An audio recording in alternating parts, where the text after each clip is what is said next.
Hi dear friends, ഇന്ന് ഞാൻ നിങ്ങളുമായി ഷെയർ ചെയ്യുന്ന എൻ്റെ റെസിപ്പി ചിക്കൻ വെച്ചിട്ടുള്ള ഒരു പെട്ടിയാണ് കേട്ടോ. ഇതിന് ചിക്കൻ ബോക്സ് എന്നാണോ പറയുക, ചിക്കൻ പഫ്സ് എന്നാണോ പറയുമെന്ന് എനിക്കറിയില്ല. ഞാൻ ഇതിന് പേരിട്ടിരിക്കുന്നത് ചിക്കൻ പെട്ടി എന്നാണ്. വളരെ രുചികരമായ ഒരു ചിക്കൻ കൊണ്ടുള്ള ഒരു റെസിപ്പിയാണിത്. നിങ്ങൾ ആദ്യമായിട്ടാണ് എൻ്റെ ചാനൽ കാണുന്നതെങ്കിൽ പ്ലീസ് ഒന്ന് സബ്സ്ക്രൈബ് ചെയ്ത് സപ്പോർട്ട് ചെയ്തേക്കണേ. എന്നാൽ നമുക്ക് റെസിപ്പിയിലേക്ക് പോകാം. ഇനി നമുക്കൊരു കുക്കർ എടുത്തതിന് ശേഷം 200 ഗ്രാം എല്ലില്ലാത്ത ചിക്കൻ എടുക്കാം. അതിലേക്ക് നമുക്കൊരു 1/4 ടീസ്പൂൺ മഞ്ഞൾപ്പൊടിയും 1/4 ടീസ്പൂൺ മുളക് പൊടിയും 1/4 ടീസ്പൂൺ ഗരം മസാലപ്പൊടിയും 1/4 ടീസ്പൂൺ കുരുമുളക് പൊടിയും ആവശ്യത്തിനുള്ള ഉപ്പും കൂടി നമുക്ക് ചേർത്ത് നന്നായിട്ടൊന്ന് മിക്സ് ചെയ്ത് കൊടുക്കാം.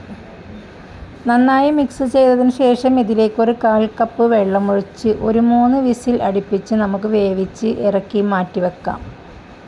ഇനി നമുക്ക് അടുപ്പിലേക്ക് ഒരു ചീനച്ചട്ടി വെച്ച് കൊടുത്തതിന് ശേഷം ചൂടായാൽ അതിലേക്ക് വെളിച്ചെണ്ണ ഒരു 3 ടേബിൾ സ്പൂൺ ഒഴിച്ചു കൊടുക്കാം.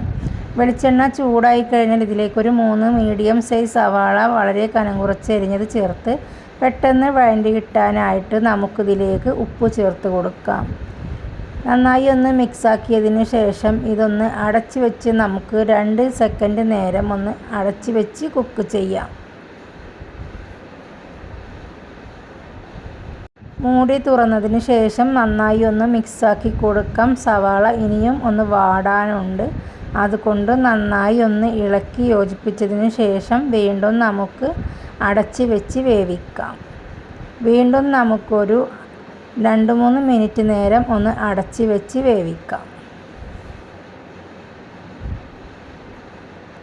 ഇനി നമുക്ക് സവാള നന്നായിട്ടൊന്ന് മിക്സ് ചെയ്യാം. എല്ലാ ഭാഗവും ഒന്ന് വാടി വന്നു എന്നൊക്കെ നോക്കാം. നന്നായി വാടി വന്നിട്ടുണ്ട്. ഇനി നമുക്കിതിലേക്ക് പൊടികൾ ചേർത്ത് കൊടുക്കാം. 1/4 ടീസ്പൂൺ മഞ്ഞൾപ്പൊടി ചേർക്കാം. 1/2 ടീസ്പൂൺ മുളക് പൊടി ചേർക്കാം നമുക്ക്. ഇനി ഇതിലേക്ക് നമുക്ക് 1/2 ടീസ്പൂൺ കുരുമുളക് പൊടി ചേർക്കാം. 1/2 ടീസ്പൂൺ ഗരം മസാലപ്പൊടിയും കൂടി ചേർക്കാം.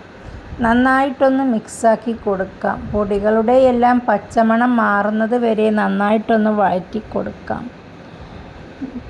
2-3 മിനിറ്റ് നേരം നന്നായി വഴറ്റിയതിന് ശേഷം ഇതിലേക്ക് ഒരു പിടി മല്ലിയില ചെറുതായി അരിഞ്ഞത് നമുക്കൊന്ന് ചേർത്ത് കൊടുക്കാം. ഇതിൻ്റെ പ്രത്യേകത എന്താണെന്ന് വെച്ചാൽ ഇതിലേക്ക് നമുക്ക് ഇഞ്ചി, വെളുത്തുള്ളി, തക്കാളി എന്നിവയൊന്നും വേണ്ട. ഇനി നമുക്ക് ചിക്കൻ ക്രഷ് ചെയ്ത് കൊടുത്തത് ഇതിലേക്കൊന്ന് ചേർക്കാം. മല്ലിയിലൊക്കെ നന്നായി വാടി വന്നാൽ നമ്മുടെ ചിക്കൻ മിക്സിയിലിട്ടൊന്ന് ക്രഷ് ചെയ്തതിന് ശേഷം നമ്മുടെ ഈ മസാലപ്പൊടികളിലേക്ക് ഇട്ട് നന്നായിട്ടൊന്ന് ഇളക്കി യോജിപ്പിക്കാം. ഇതിൻ്റെ എല്ലാ ഭാഗവും ഒരു 2-3 മിനിറ്റ് നേരം നന്നായി ഇളക്കി നന്നായി വേവിച്ചതിന് ശേഷം നമുക്കിത് ചൂടാറാനായിട്ട് മാറ്റി വെക്കാം.